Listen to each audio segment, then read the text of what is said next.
Hello everybody, welcome back to the Survival Chances Slim Summary Series. This episode covering cycles 71 through 80. So, what do we get done in the past 10 cycles of our maximum difficulty, oxygen not included, let's play?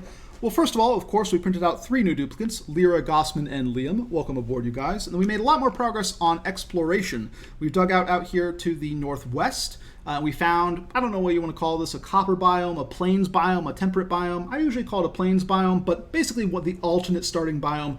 And it has a decent amount of algae over here, not too much, but some oxalite, some water, nice resources to have, not game-changing. But we also found a second oil biome out here, which has a slickster in it. And slicksters are absolutely huge, because slicksters change the game when it comes to this industrial sector that we set up over here. Right now, we're taking all of our carbon dioxide and deleting it through these carbon skimmers. But with the addition of slicksters, we can take that carbon dioxide and turn it into crude oil. And crude oil can then be turned into petroleum, which can be fed back into our petroleum generators to generate more water, more power. And it basically takes a process which is very slightly water negative in terms of irrigating these arbor trees and using the lumber to support these ethanol distilleries, which then in turn provide power to or fuel to these petroleum generators.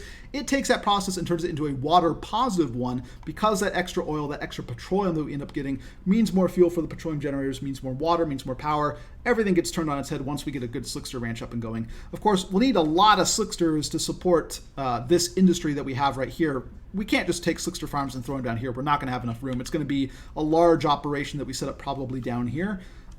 Because slicksters don't eat as much as they did in the past. They kind of got nerfed a little bit. So we're going to need a large slickster ranch. And starting from just one slickster, it means that this is going to be something a little bit far out in the future, but still really game-changing. It takes us from a slightly water-negative state to a water-positive state, which is absolutely huge. Again, water is basically the key resource in the game.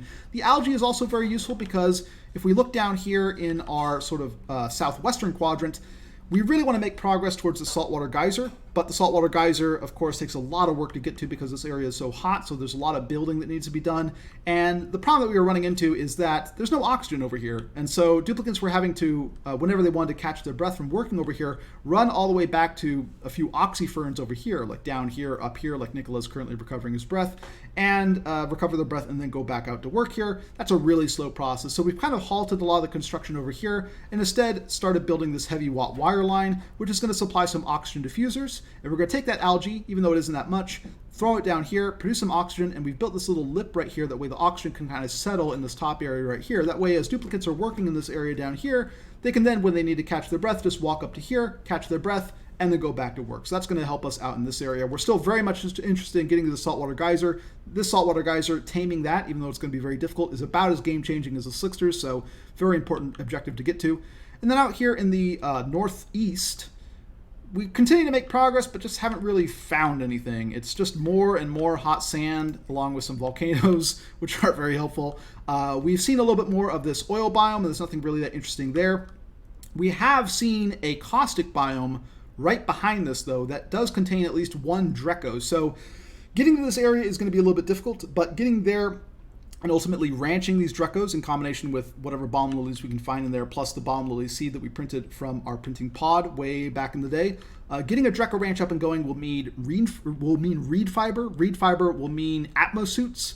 And atmosuits will mean being able to work in these areas a lot easier. We won't have to worry about the oxygen levels in the area. We won't have to worry about the heat levels in the area. We'll just be able to send duplicates out there and work. That'll be really important. But that's kind of also very far into the future, because we're going to need a lot of work just to even get out here. And then we're going to need a lot of work setting up a sort of Dreco ranch. So something to look forward to in the future, but not really making much progress towards it right now. We've finished up our insulation layer for all around the base, so we're looking really good on that front. We've also set up this firepole right here, which is going to help with transportation through the base. And then finally, because we didn't have enough food production last episode, we had a big food surplus, sort of a food bank that we've built up, but not enough food production.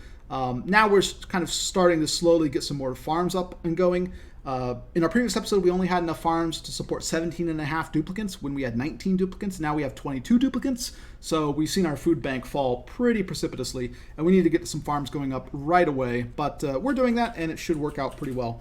And that's basically it. 3 new duplicates. Our natural gas geyser is back online, so we've got more resources, which means we've got more oxygen going around the base. This is looking a lot brighter and bluer than it was in the previous episodes. And yeah, making more progress towards exploration, getting the resources that we need, getting very critically this Slickster and this Dreco. Finding them on the map means that our long-term prospects look really good.